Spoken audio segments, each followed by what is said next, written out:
Do non-Americans know that sometimes you'll just see life like human testicles hanging off the back of people's trucks? Non-American here. I wish I didn't learn English. Day 70 to 81 of being emotionally broken.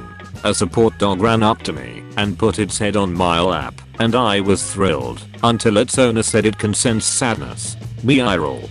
Fun story, I had 2 different service dogs react to me, and both owners were like, "Are you okay?" I cried. I've had that happen while working retail, and the dog's partner was like, "Sweetie, you should ask your manager to let you take a break." Do you ever start bullshitting a paper and then look over it halfway through and think, wait a minute, I could be onto something here?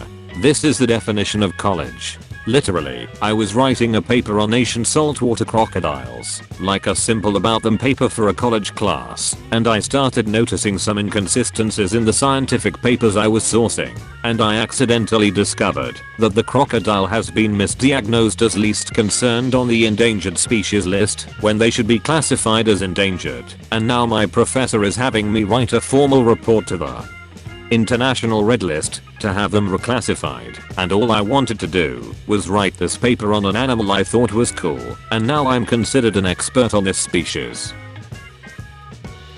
Are you ever just reading a book and you come across word that you don't know how to pronounce, so you just go affix in your head when it's someone's name, and you have to keep doing that for the rest of the book? Here's a cool trick to see if a man actually respects you. Try disagreeing with him. A friend of mine did something with online dating, where, before meeting a person, she'd say no to something minor, without a reason for the no. For example, "No, I don't want to meet at a coffee shop. How about X?" Or "No, not Wednesday." Or "No, I don't want to recognize each other by both wearing green shirts." She said how the potential dates reacted was a huge indicator of whether she actually wanted to meet them, something I readily believe. I've mentioned this to a few people, and sometimes I get very annoyed and incredulous responses from guys about how are they supposed to know that it's a test if the girl is being unreasonable? How are they supposed to know that and let her have her way? I find it difficult to explain that if you find it unreasonable for someone to have a preference of no consequence, which they don't feel the need to explain, then you are the one being unreasonable. You can decide for yourself that it sounds fakey and you don't want to date her, but you don't have a right to know and approve all of her reasons for things in order to deign to respect that she said no about it, especially in the case of someone you haven't even f***ing met yet. The point isn't to know it's a test, the point is that if you would only say yes if you knew it was a test, then what if it's not a test, but because she hates coffee shops, or because she's attending a funeral Wednesday and doesn't know you well enough to want to share that, or whatever else? Because if you're making rules for when other people can have preferences and not explain why, yeah, that is a thing they can reasonably want to avoid. At all the angry dudes in the replies, the point is not to trick or manipulate men. The point is to see how a potential romantic partner reacts to a minor inconvenience. If they'd say, "Oh, okay, would 7 work instead?" Or "Well, there's this Armenian tea house I've been meaning to try out, want to go there?" then that's a good sign that they're safe to date. If they throw a fit and/or demand to know every little detail about your rationale over something as simple as rescheduling dinner plans, that's a bad sign. A really bad sign. It's like this, dudes. Women in Western society are socialized to cooperate and compromise. Some men are socialized to get all their own way, all the time. These dudes are incredibly dangerous to women, their partners, and the only way to tell them apart from the okay guys is to pay close attention to how they react. If you're one of the okay ones, this isn't about you. Learn to take no for an answer, and you'll be fine. Updated to reflect the fact that abusive men can target any gender, and the fact that I used this screening tactic to good effect during my big gay slut phase. The thing a lot of the men blogging don't get, they think this post is telling women to lie. They think this post is telling women to start a fake argument and to be manipulative. Actually, this post is doing the opposite. This post is telling women to be straightforward and forthright and upfront about their values and opinions. This post is telling women I know you've been socialized and conditioned to nod and smile at everything a man says your whole life, since you were 4 years old and your grandma told you that little girls should be seen and not heard. I know that by now it's second nature to you, and you probably don't even realize you're doing it half the time. You don't even realize that the laugh that just came out of your mouth is a laugh of appeasement rather than a laugh of genuine humor. It's telling women, force yourself to resist your conditioning. Consciously make an effort to be open and honest in that initial conversation when you're making small talk about small things. If he says something you don't quite agree with, and he inevitably will, because nobody agrees on everything, don't smile and concede the point like you've been trained to do. Consciously make a point of vocalizing your real opinion. It's telling women, if a man doesn't respect your real opinion about a small insignificant issue when you first meet him, then he's not going to respect your real boundaries later on when you're in a serious relationship. Seriously, ladies, read this to men already in your lives. If they get outraged, maybe reconsider their place in your lives. The spy chasing me throws a tracking device at my car. The throw is perfectly timed, and the small round device hits the bumper perfectly flush. However, since the tracker is magnetic, and my car is plastic, it bounces off. The spy is following me as I walk down the street. I bob in and out of shops, pause, and accelerate my pace randomly. Stop to tie my shoe, so he loses sight of me. I stay perfectly out of his reach. This is all due to being sleep deprived, confused, hungry, and lost. The spy freezes my bank account. I do not notice for 3 weeks, and only because Netflix sends me an email about non-payment. The spy chasing me does a stakeout at my house. After 4 days of trying to match my sleeping pattern, he has to call HQ for backup. When you hire Zeph, you walk in the wrong cartoon. What is it about me sitting in my little corner of the internet and saying, I actually don't hate myself as an adult now, and I want to be nice to people, and that's my entire thing, that makes these anons start foaming at the mouth? I'll be perfectly honest, I've spent the better part of a decade wishing I weren't fking alive and beating depression off with a caveman's wooden club. If I get to a point in my adult life, after all that where I can finally say, I don't want to see myself dead anymore, I like who I am, and you have the gall to tell me I have too much self-confidence now, I'm gonna take the club I killed my depression with, and I'm gonna start beating you with it. Basically, shut up. I'm confident now.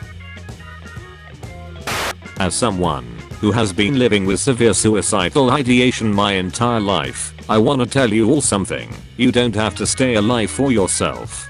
People will say it's a bad idea to live for external things because they are temporary, and it's true living for yourself is ideal. But if you're not to that point yet, that's okay too.